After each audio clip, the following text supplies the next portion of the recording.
de Sergi es conectar con la felicidad que todos llevamos dentro, escondida entre verdad, capas de opiniones, juicios, miedos y sentimientos. Muy buenas tardes, Sergi, bienvenido. ¿Qué tal, Juanjo? Encantado. O sea que ya de por sí partimos de la base de que dentro de nosotros hay felicidad, no hay que buscarla, está dentro. Exacto, como mínimo el potencial de encontrar esta parte que hay detrás de nuestra personalidad es lo que en esencia es la felicidad que todos buscamos afuera. Pero realmente tú dices que tenemos miedo a ser felices. Sí, esto es muy curioso. Cuando encontramos situaciones donde empezamos a sentir una felicidad intensa, lo que empezamos a sentir es el miedo a perder esas situaciones. De ahí que de ese miedo es cuando empezamos a actuar de forma que vamos en contra de nuestra felicidad. Por ejemplo, si lo vemos en una relación amorosa, cuando más feliz soy, más miedo tengo de perder a esa persona. Entonces puede que nazcan los celos, la inseguridad, la envidia, etcétera, etcétera. Y ese mecanismo me lleva a tener miedo de mi propia felicidad, a huir de ella, cuando en realidad lo que quiero es ser feliz. Pero ¿somos responsables de nuestros propios pensamientos o no? Sí.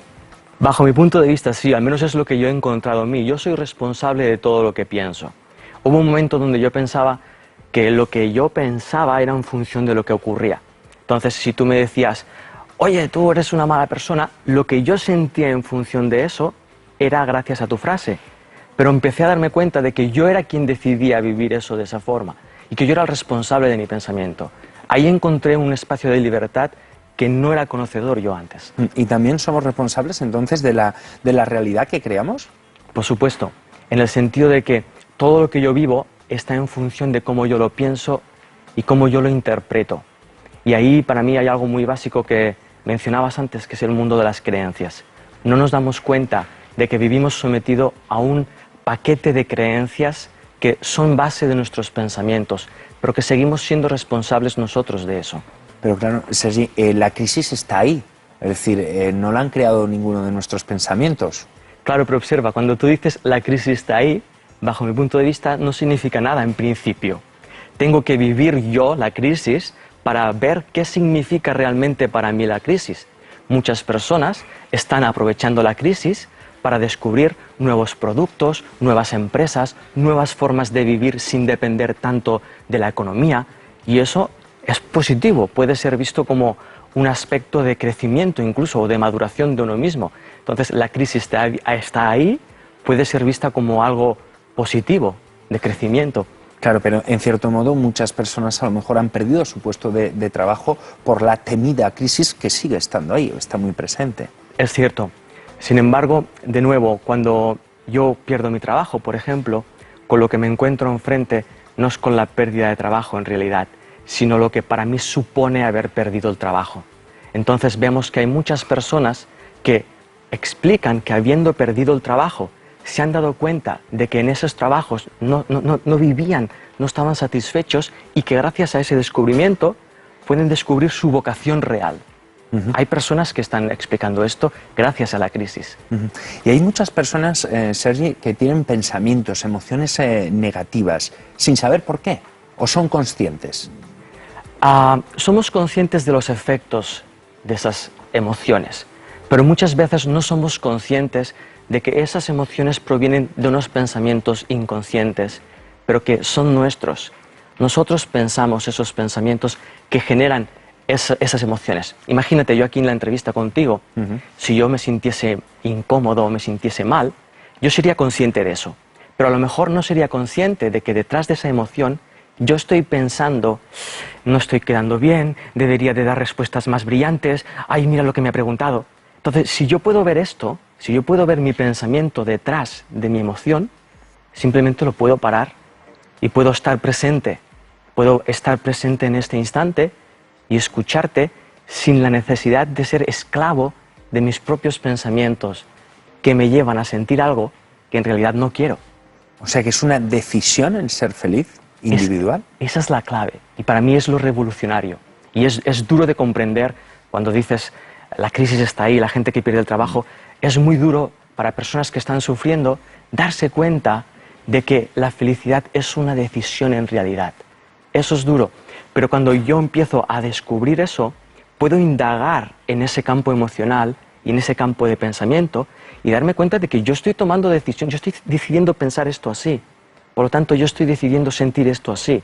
Y cuando empiezo a indagar ahí, puedo desconstruir eso y alcanzar un nivel de libertad donde yo puedo tomar decisiones que antes estaban en el ámbito de lo inconsciente, donde antes reaccionaba, ahora actúo.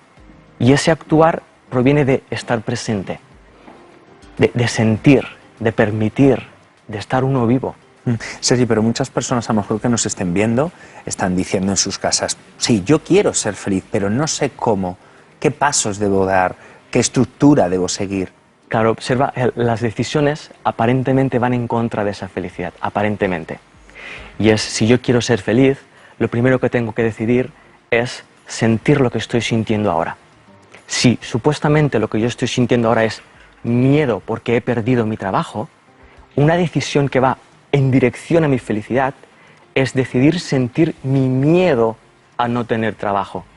Porque al sentir mi miedo a no tener trabajo, veré los pensamientos que alimentan ese miedo. Y al poder ver esos pensamientos que alimentan ese miedo, podré decidir dejar de pensarlos.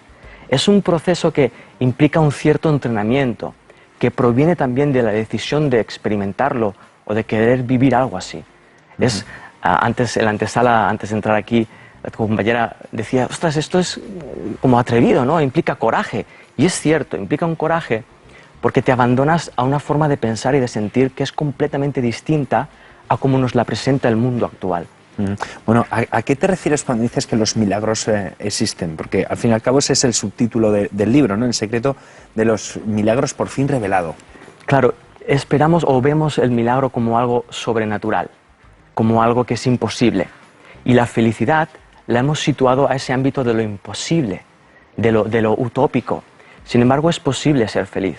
Por lo tanto, el milagro sería poder empezar a tomar decisiones que van más allá de lo que estamos acostumbrados, de nuestras zonas de confort, de nuestras creencias, de nuestros límites. Ese milagro entonces no se convierte en algo surrealista, increíble, sino que se convierte en algo cotidiano y normal. La capacidad que usan, por ejemplo, los niños pequeños, siempre están usando ese milagro de ir más allá, de despertarse por la mañana y estar completamente abiertos a la vida, aunque la noche anterior su padre les dio una regañina por algo. Se están completamente abiertos a descubrirse de nuevo. Eso para mí es lo que es el milagro, esa capacidad creativa que no para de dar y dar y dar. ¿Y ese sería el secreto? Ser un niño constante, un Peter Pan. Muchas filosofías y religiones contienen ese mensaje, ¿no? El volver a ser al niño, pero nosotros como adultos vemos eso como un espacio de ignorancia o infantil, pero en realidad el niño en sí lo que representa es la inocencia y la pureza, el saberse ignorante. Por eso tienen tanta capacidad de aprendizaje los niños, porque se saben ignorantes y no tienen ningún problema con ello. Entonces se abren a descubrir, están vivos. Eso es lo que, perdona, no encuentro yo en la sociedad actual. ¿Y saben la importancia de tener un parón en la vida los niños? ¿O todo es ritmo y diversión? ¿Puedes explicarme un poco más esa pregunta? ¿A qué te refieres? Claro, es decir, a nivel general, es decir, estamos acostumbrados a este ritmo frenético del día a día, del trabajo, de la vorágine, de la familia, y no somos conscientes de la importancia de tomarnos un parón en nuestras vidas, de que no todo es ir acelerado a los sitios. Claro, la cuestión es que vivimos en una sociedad que se basa en la producción. Si produces, eres alguien. Si no produces, no eres nadie. En cualquier sentido de producción. Entonces, parar se nos hace muy difícil porque creemos que dejamos de ser, cuando es justo al contrario. Cuando uno para de hacer por hacer, empieza a sentirse, empieza a descubrirse y entonces empieza a valorar su vida tal y como es en realidad, más allá de lo que produce luego en su vida. Para mí es básico esos instantes de parar, ver, sentir. Para mí es básico antes de cualquier gesto. ¿Y por qué nos cuesta tanto parar? Que quizás eso nos derive a que nos cueste trabajo amar, nos cueste trabajo sentir. Justamente porque cuando paro, empiezo a sentir qué es lo que escondo. La angustia de no saber quién soy. La angustia de no saber por qué estoy vivo. Cuando yo hago cosas, lo que hago le dan un cierto sentido a mi vida. Pero cuando paro de hacerlas, empiezo a descubrir ese espacio. Entonces, por miedo a esa angustia, es que no queremos parar. Claro, pero Sergi, en televisión un parón implicaría a dejar de emitir. Es decir, quedarnos en silencio, en negro, y claro, la gente en su casa, ¿cómo podría vivir esa sensación? Esa imagen de gente ahora mismo callados. Como mínimo, les llevaría a dejar de mirar algo externo y abrir la posibilidad de mirar algo interno, que esa es la clave del parón, el dejar de mirar afuera y empezar a mirar adentro.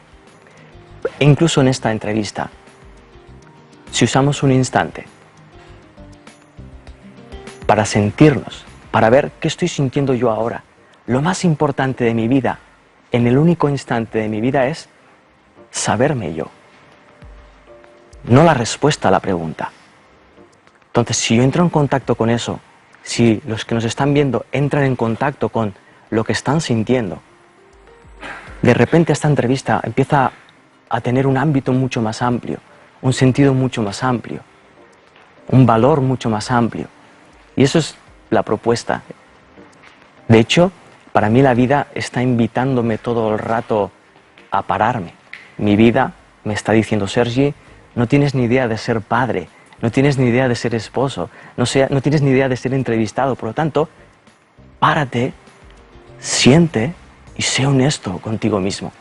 ¿Qué es lo que te motiva en la vida, Sergi, entonces? Mi presente, la presencia. Cuando yo me doy cuenta de que estoy vivo, me doy cuenta de que soy una forma de vida, como todo el mundo. Pero en esencia somos vida. Esa vida es la motivación en sí misma. Entonces me di cuenta de que no necesitaba motivarme. Ya era la motivación en sí misma. Pues Sergi Torres, le agradecemos enormemente la visita y estos minutos que has compartido con todos nosotros. Muchas gracias, Juanjo.